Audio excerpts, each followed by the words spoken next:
Welcome to Tailoring Talk with Roberto Revilla, your beacon in bespoke tailoring and menswear design. Here, it's not just about crafting custom clothing and footwear.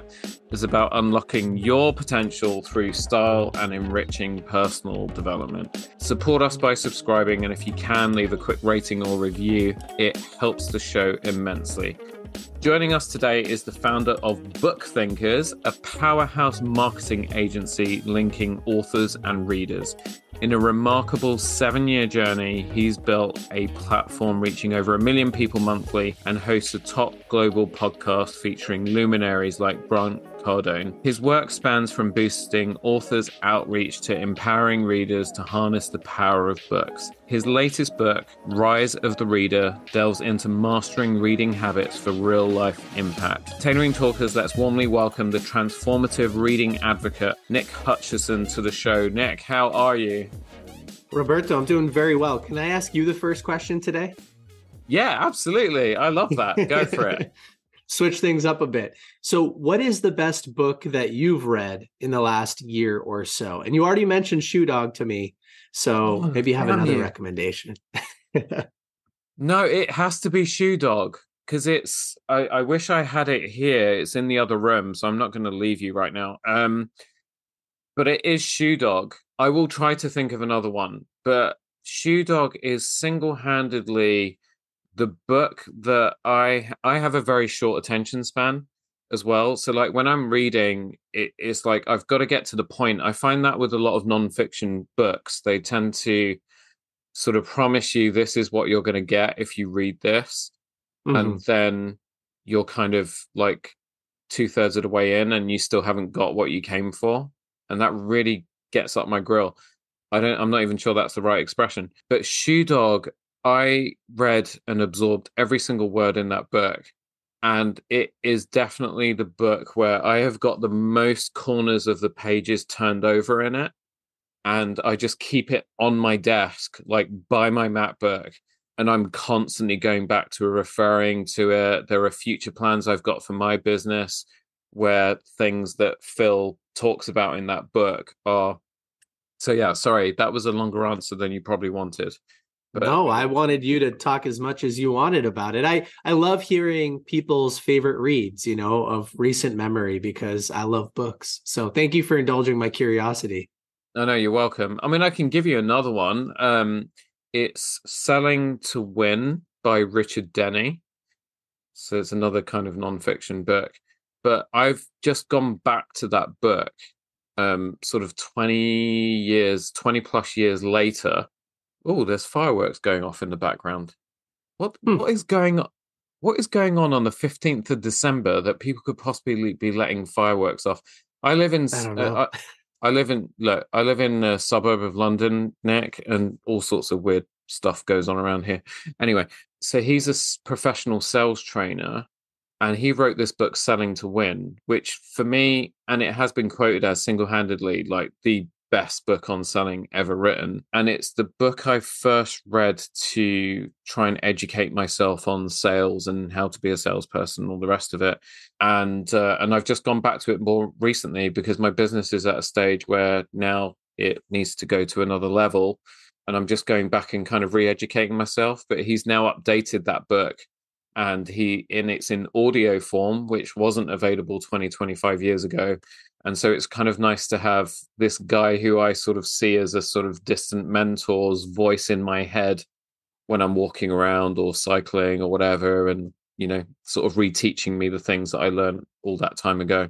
Yeah, I know we'll probably dive into my reading journey, but I started in the world of sales and marketing, and I've read tons and tons of books on selling, on communication, persuasion, negotiation, all of those types of things. But I haven't read that book, so I will add it to my list. And if I was interviewing you, there were some things that I'd want to unpack along that journey as well.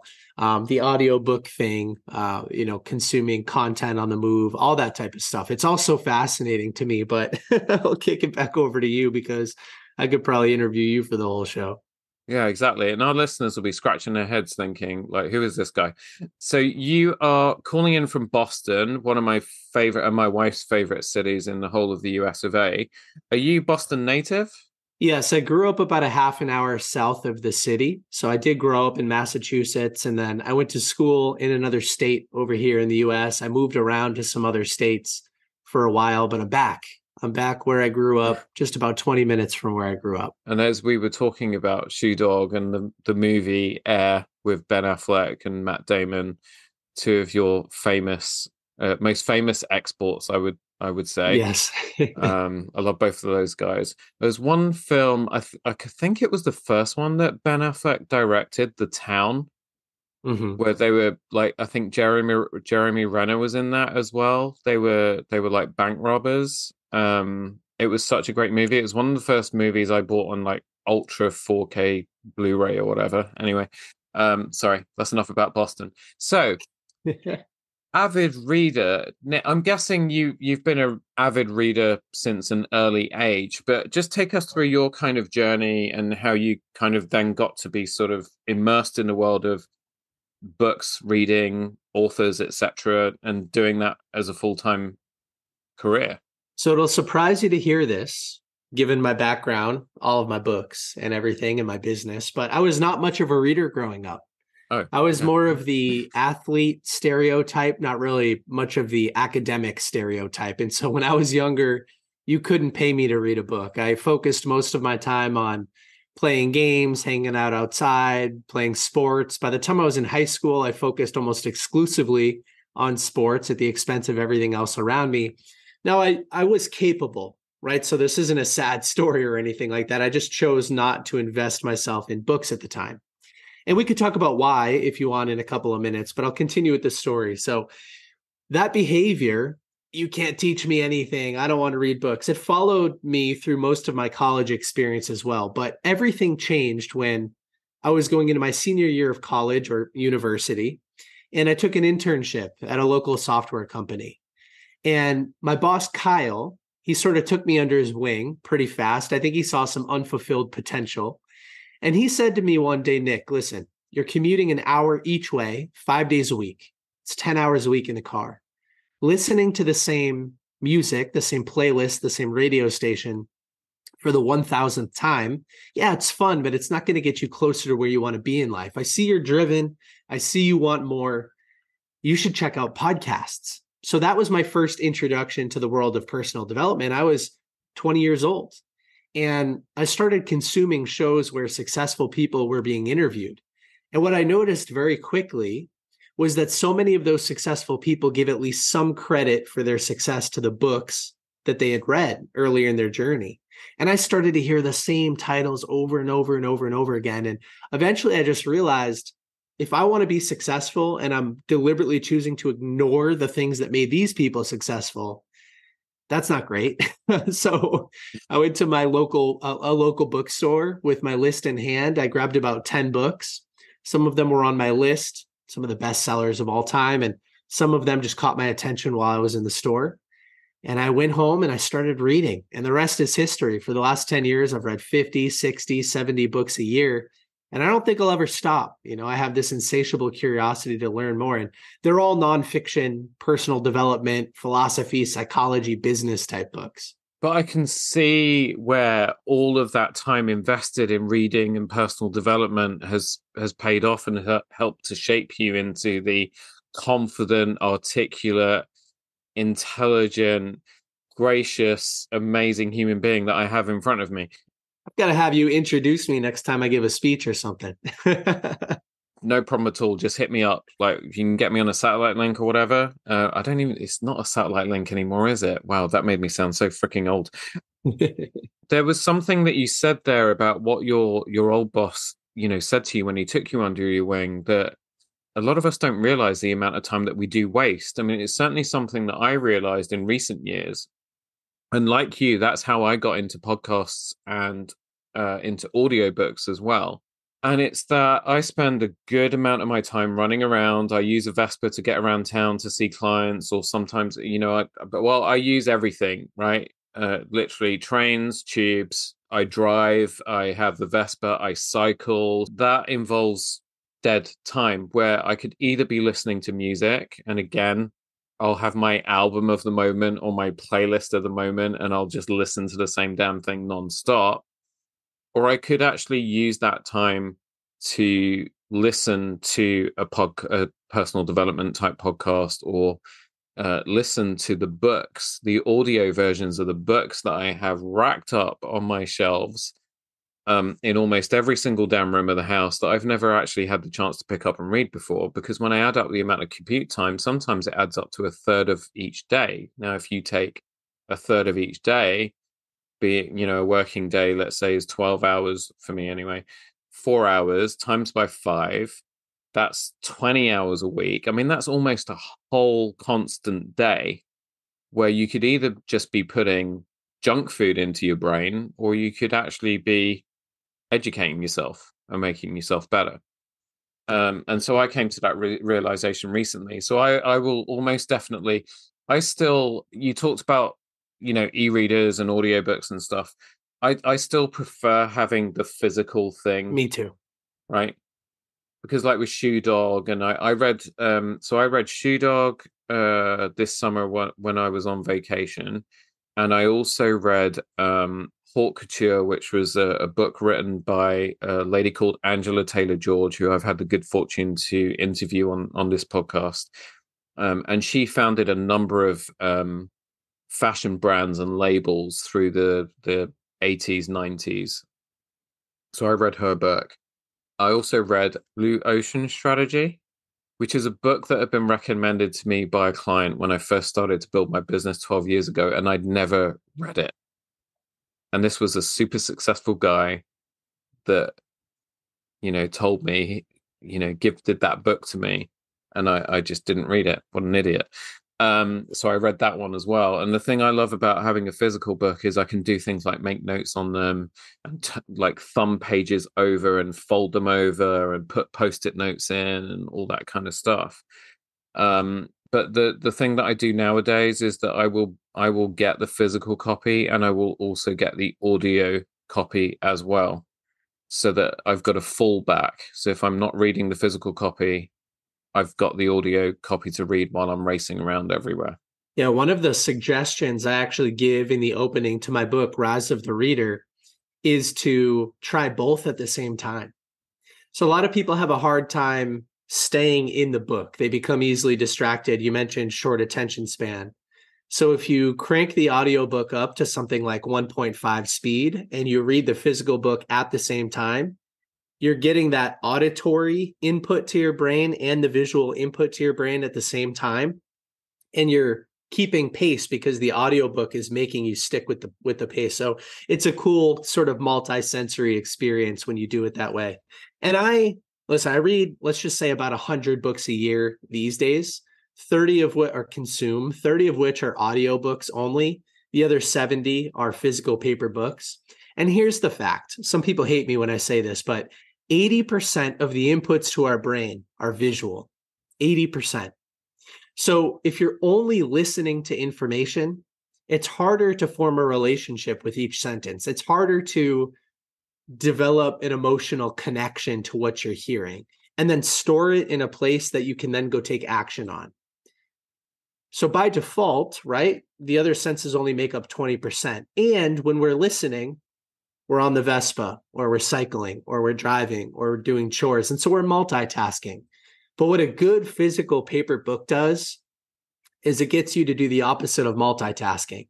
It gets you to monotask, to focus on one activity at a time. And that's a skill set that you can develop over time. When I first started reading, I couldn't stay in a book for more than a few minutes.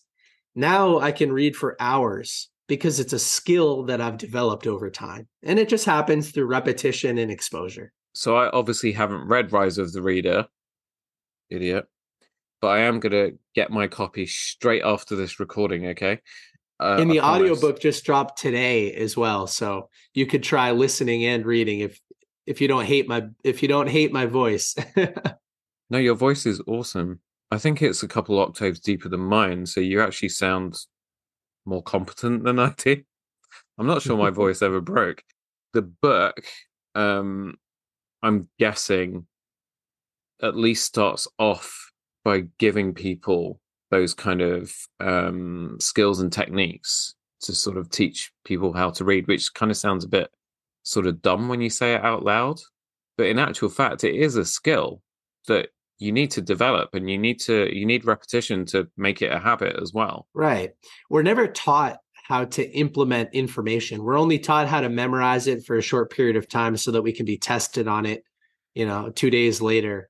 And then we forget it the day after we take the test, right? So I think the traditional public education systems all over the world are broken because they don't teach you real world experience. I mean, in the real world, you have access to your phone, which could store your notes, and you could use them to solve a problem, right? So there are so many things in the real world that aren't represented, I think, in the public education system, especially over here in the US.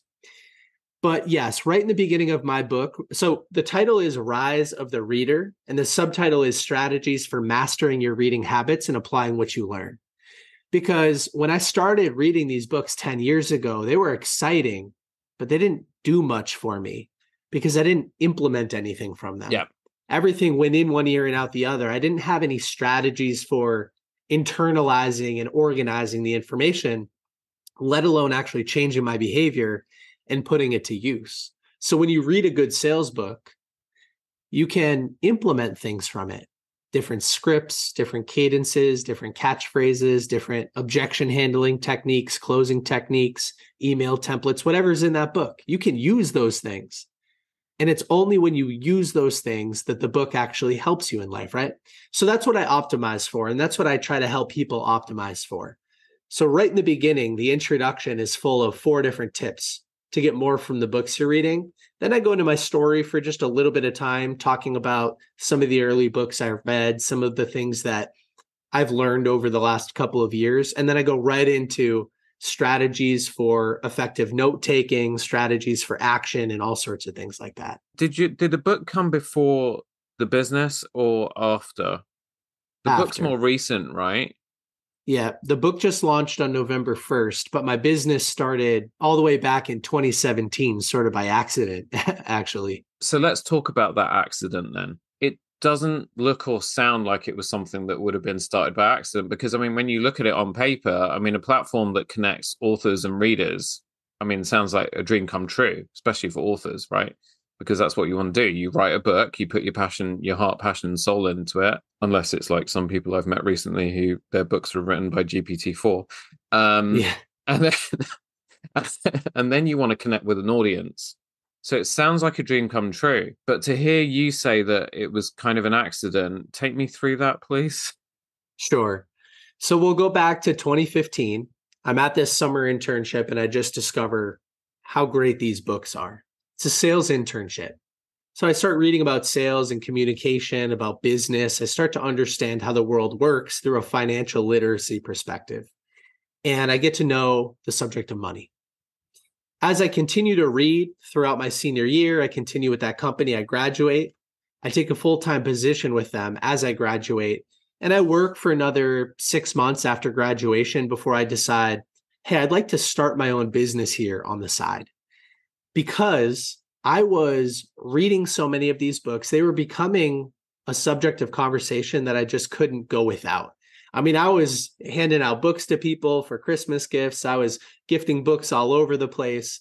I had books all over my room, my apartment. They were scattered everywhere. They were in my office space at my cubicle. I mean, I was posting about them on my personal social media because these books condense decades of somebody else's lived experience and greatest life lessons into days of reading.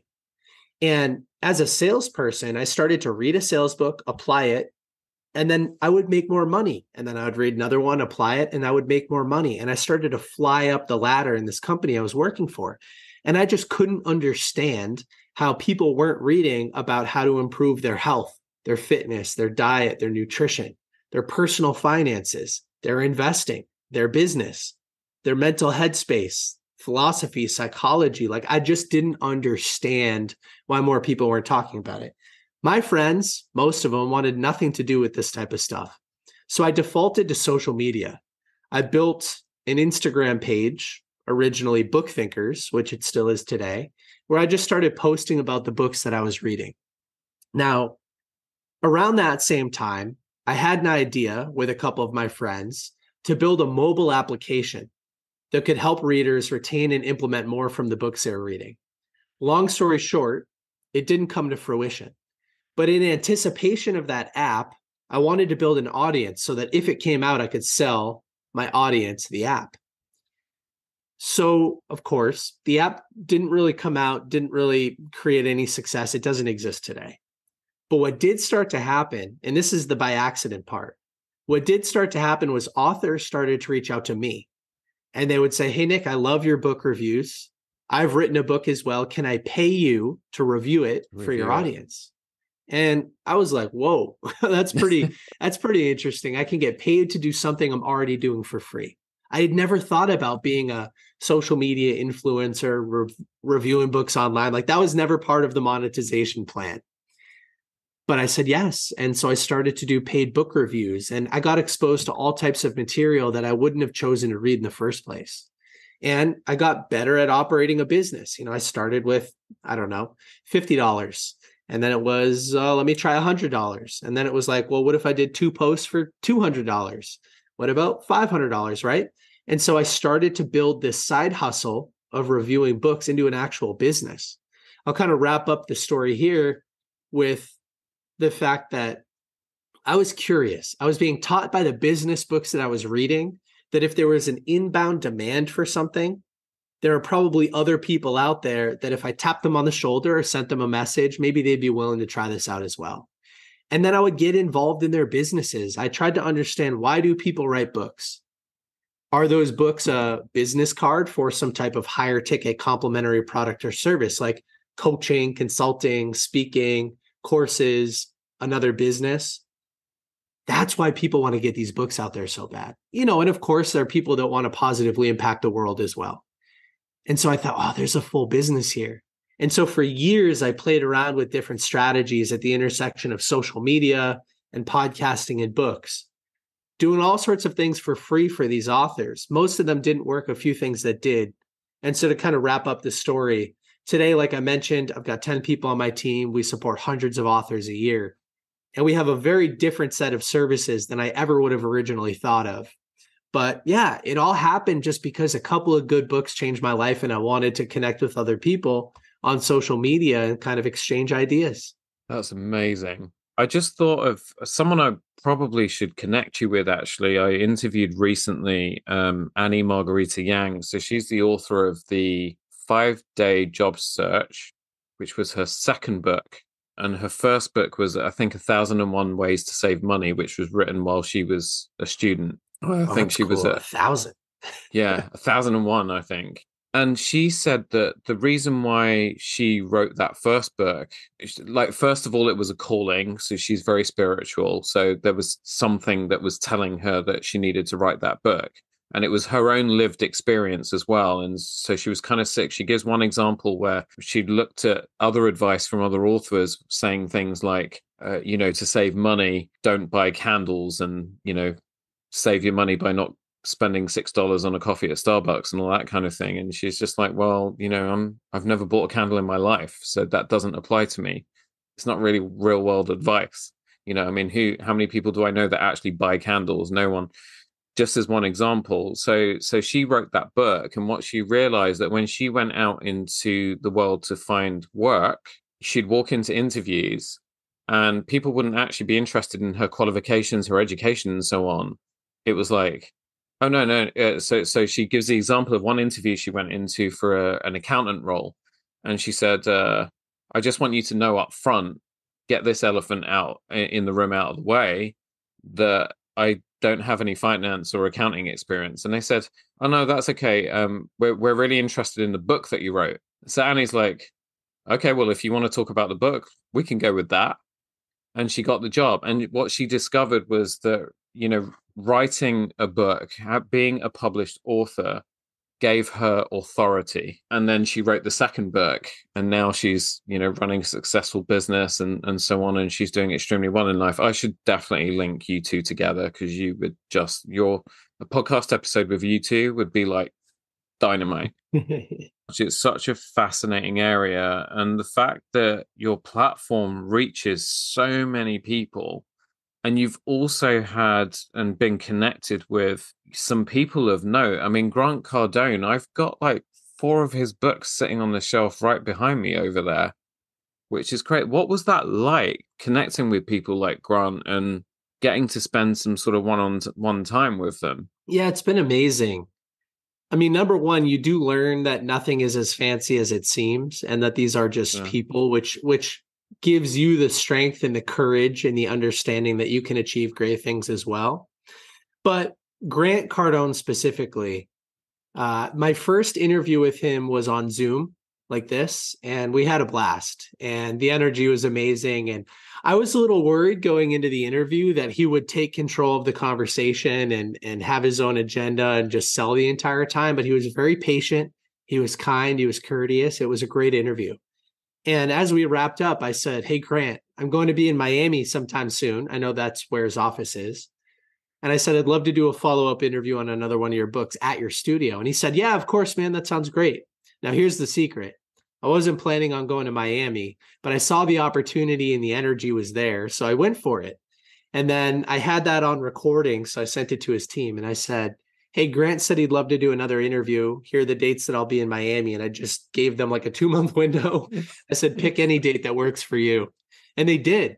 And then I bought my tickets. I flew to Miami and I filmed another interview with Grant. And in person, he makes you feel like $1,000,000. He, I mean, so charismatic, right? Vanessa Yeah. Van Edwards defines charisma as a balance between competence, but also warmth. So you have to give both cues at the same time, which is tough to do. Grant is a master. There's an energy. It's palpable. You feel it. When he's looking at you and he's talking about how great you are, you just feel like you could run through a brick wall. And so getting to spend time with those people that's also been an authority builder for me, just like having a book.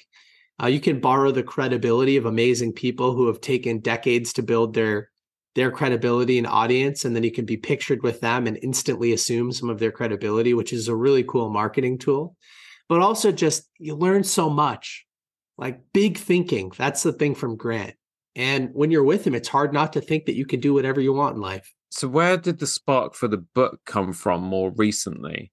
And what was the process of writing that like for you? Because obviously it's a subject that you are so super passionate. I mean, it oozes from every pore of your body. It's like, just having been with you for the last half hour or so, I'm feeling slightly inadequate when it comes to my reading.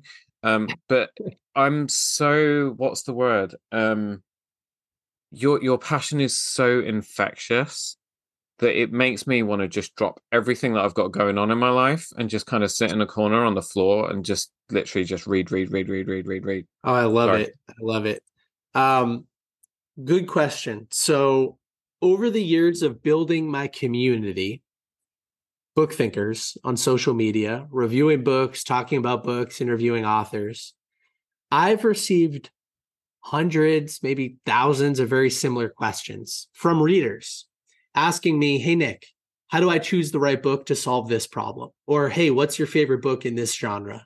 How do I take better notes? How do I actually implement the books that I'm reading?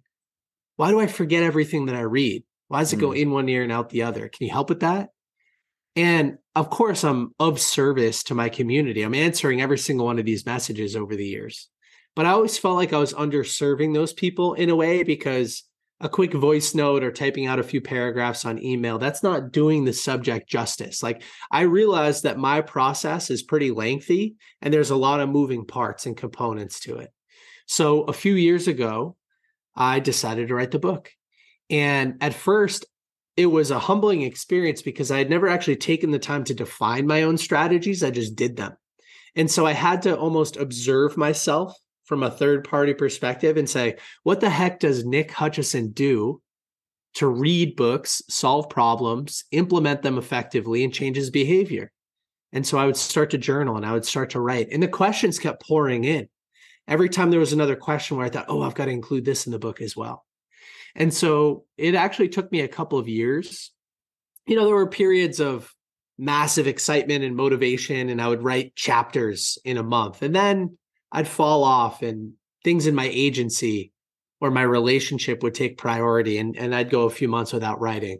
And then somebody would ask another question. I'd go, I've got to get this book out there. I was also motivated by, there's this really interesting book called The Millionaire Fast Lane by MJ DeMarco. And it's about how to create wealth in a shorter period of time. A really good book.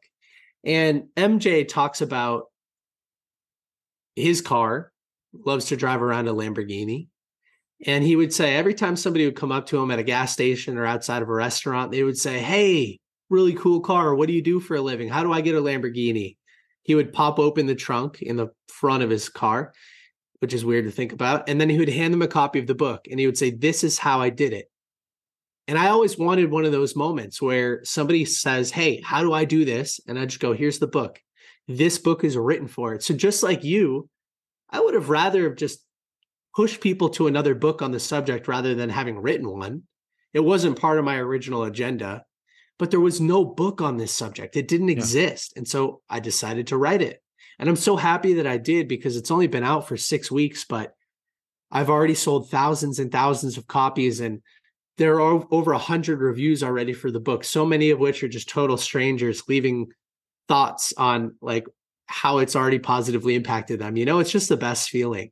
And so anyway, that's the long story short version of what the writing process was like. Awesome. Yeah, you'll have another review from yours truly very, very soon, I promise. You know, that's the thing, you know, it's like for me, I started it with my Instagram reels. I've given up trying to figure out their algorithm. But the reason why I do my little reels is to teach people about fashion history, answer questions that people ask me, like, why is this like this? What's the history of that? What's the meaning of that? How do I do this? How do I wear that? And how do you style that? And so on. And what it means as I'm building up this library of these little shorts, when I'm with my customers and they say, you know, how do you fold a suit for travel? And I'm like, do you know what? I actually answer that question on my YouTube channel. Let me send you a link. And so for me, it's kind of similar as with you and people asking you questions. I'm kind of like, actually, all of those things now, I think it's almost getting to the time where they need to come into a format that is actually nicer to give to people rather than just going, hey, I'm going to text you or WhatsApp you a link, go watch it. There's something more kind of wholesome and, you know, something that to touch on something that Annie said as well. There's also, it's like, you know, you as an author, she sent me a copy of her book signed. That wasn't a hint, by the way, which I received in a post, and it was such a surprise. But to actually see her scroll there in ink to me was also freaking awesome. Like, I'll send you one too. Oh, thank you. Authors are absolute rock stars. And I think a lot of authors don't even realize it. Like, they don't realize the kudos that they carry. Do you find that in your interaction with authors that a lot of them kind of underestimate the power that they have? Yes. A lot of authors struggle with imposter syndrome. I did too for a little while, until I realized that as long as you can provide value to somebody that has a genuine question and you know how to solve it, you're one step ahead of you're one step ahead of where they are in the process of learning how to fold a suit or learning how to take effective notes from a book. Then you can provide value, and you should provide value that positively impacts the world. And so it took me a little while to get over that, but I am 2 steps ahead of where I was 10 years ago when I first discovered these books. And I know I can provide value to that guy because I've figured out tons of things that he didn't know about reading and implementing personal development books. So yeah, you know what? I am credible enough to write a book. So that's some of the conversations that I've had with myself and that I have with other people. It's like, you said you started your business 12 years ago. I bet you know a heck of a lot of things today that you didn't know 12 years ago. And you know a heck of a lot of things that men don't know about their suits or whatever. I could probably use your book. I dress like a bum, like we've talked about. Hey, okay, I'm going to okay, Nick, I'm going to stop you right there. Do not ever, never want to hear that out of your mouth ever again. All right, okay? I won't say it again. Sorry, now I feel like I have told you off, actually. No, I'm telling you off, Nick, okay? Because you need to hear this. You look fantastic, okay? If you'd come on here And your tats, by the way, fucking awesome. If you'd come on here dressed in a three-piece suit, shirt and tie clip, right, all the rest of it, cufflinks and so on, there would have been an inconsistency, right, That with the is true. person that you are. Okay. So now that I've gotten to know a little bit more about you and I've got to spend time with you and I've got to feel your energy and so on, if I was working with you, a suit is the last thing that I'd be putting you in, right? It's not you at all. You come on here and what you speak and the way that you present yourself is completely in line with now my perception half an hour later of who I think you are. And Right. that's the most important thing. I appreciate that. Yeah. And trust me, I will take pictures of homeless people and so on next week, which actually is a really weird thing to do. That's actually really bad. But stay with me here, and I will send them to you, and then you compare them, and then come back and tell me that you dress like a bum, okay? But you don't. You look absolutely fantastic. So I'm wearing a Thank t-shirt you. too. Well, I appreciate it. And you're right. I now when I speak on stage, I wear a black t-shirt Yeah, because that's what I'm most comfortable in. I don't want to dress up. That's not my brand. So you're yeah, totally right. absolutely. A friend of mine, Simon Alexander Ong, whose book is Energize, which you might want to check out. I have the good fortune of knowing Simon, and he's the same. You know, he came from a finance banking background, and then his life basically car crashed in a big way. So he had to do a reset and really change a lot about himself, and all of that kind of went into this book, Energize, which is doing really, really well. It's opened up a whole world of opportunity for him. His brand is black t-shirt, jeans, and Adidas, sorry, Samba sneakers, and that's him, right? Totally in line with who he is. He shows up consistently in that way, where on whatever platform you see him on, and that also I think helps to reinforce the work that he's doing in promoting his brand, building his business, and his authority as an author. So yeah, so you stick at it and do the same I because love you that are, story. yeah, you're an absolute rock star. Never forget it, okay? I won't forget it. And by the way, because I was telling you before, I guess we press record, that I grew up with a dad that worked for Adidas. I did know that over there, because the brand is originally German, that it's Adidas, and that it was actually started by Adi Dassler, and that's where the name came from. And his brother actually founded Puma, which is an interesting fact. So they're Yeah. related. Yeah, I know because like one of my friends is Austrian, and when I mention Adidas to him or in general conversation in our big friends WhatsApp chat, yeah, he always kind of takes offense at it for some reason, and so I needed to delve more into the sort of German history of those brands. I really kind of was fascinated by the rivalry between Nike and Adidas back, when Phil Knight was trying to build the business and so on, because really at the time Nike were proper underdogs. I mean, they weren't anybody behind Adidas and, oh god, what's the other brand with the star? Uh Begins with At the C. time, it was probably, oh, I don't remember, Converse. It Converse. was Converse, right? Mm-hmm. Because they were, when it came to sort of the basketball niche, they were the shoes of choice for all of the NBA stars, and then Nike was this kind of pretender. But that whole, and then as they got bigger, the whole rivalry between the two brands was just quite incredible. Anyway, so I could talk about Shoe Dog all day long. What's on the horizon for you now? So the book's out, 6 weeks, doing well. Obviously, you're going to be kind of busy, preoccupied, kind of promoting that and so on. How are you now splitting your focus between podcast business and the book? Because you've got this new baby to deal with. Yeah, they all sort of overlap in one way, shape, or form. But most of my time is still dedicated to the agency, Book Thinkers. That's where I spend most of my time and efforts growing that business. We've grown out our team quite a bit, but we do all sorts of things with authors. We fly out with the cameras and the lighting, and we help them create short form content for social media, sort of turning the concepts from their book into video content. We actually do podcast booking. So we'll place Mhm. authors on podcasts to talk about their books. We do book reviews, social media management, a whole bunch of stuff. So that takes up most of my time. working with my team, growing the business, selling. I still love to sell. And then the book, yeah, I still do a few podcasts a week talking about the book because it energizes me, right? It brings Yeah. me energy. And but this year was a busy year. I actually got married this year to my wife. We had a big wedding and a honeymoon, and I'm sure next year is going to be super busy as well. So we'll see what's on the horizon. Nothing too big or different than what I'm currently focused on today. When I was a few years ago, if you would have asked me, hey, what's on the horizon? I would have said all these big, amazing things. But I've finally reached a place in my business where I enjoy the present moment and I really love everything that I do.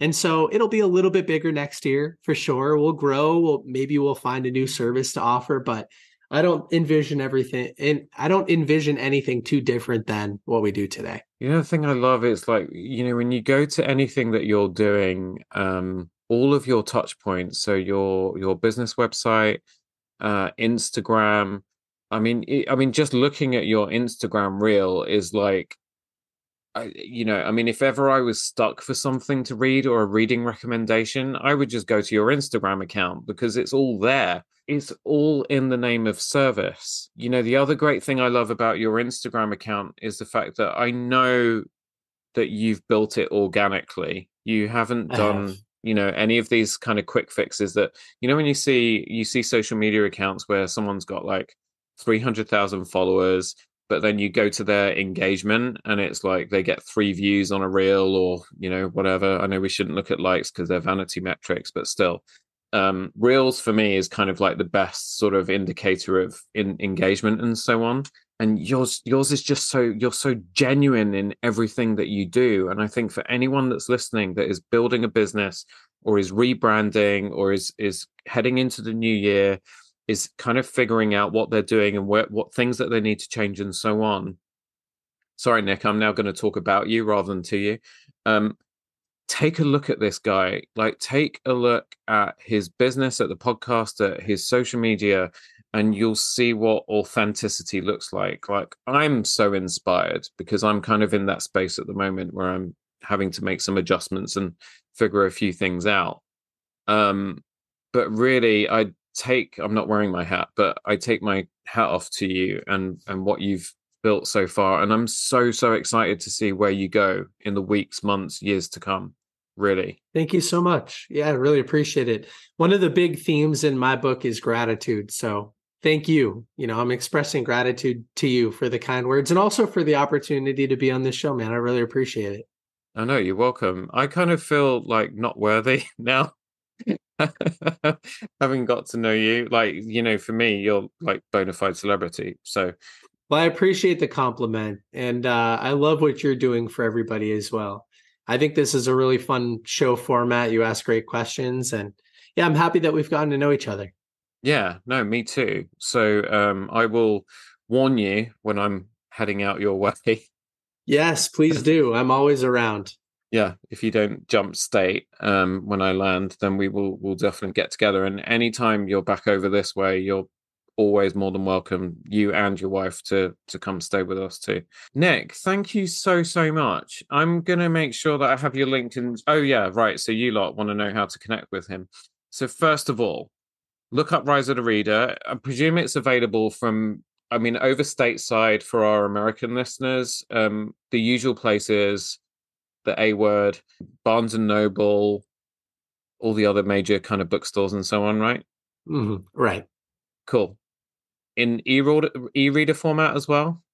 Yes. Cool. And then we know the audiobook has dropped because you let that slip earlier. So that's awesome. Congratulations, by the way. Thank you. Over here, I will do my little digging around Waterstones and, all of the other bookshops. And I'll make sure I put all of those links in the show notes as well. Definitely go support this young man and get his book and check out his business as well, and his Instagram account. So Book Thinkers, just Google it and it'll just come up, but I'll have those links there too. Any other ways people can connect with you? I think you hit the nail on the head. I'll throw this out there. If anybody has listened to this and they're like Roberto and they're like, you know what, I'm dying to go read something now, but you don't know where to start. Outside of Rise of the Reader, which is my blanket recommendation because it will help you get more from the next book you read, If you're struggling and you don't know what to read, send me a DM on Instagram at BookThinkers and tell me about a problem you're facing or a skill that you want to develop or an area of curiosity, and I will provide a custom book recommendation as well. Wow. I might even just test you out on that anyway. You're going to get Please like do. 200 DMs from me in the next 6 months. Nick, thank you so much. Have you had fun? Yes, I have had fun.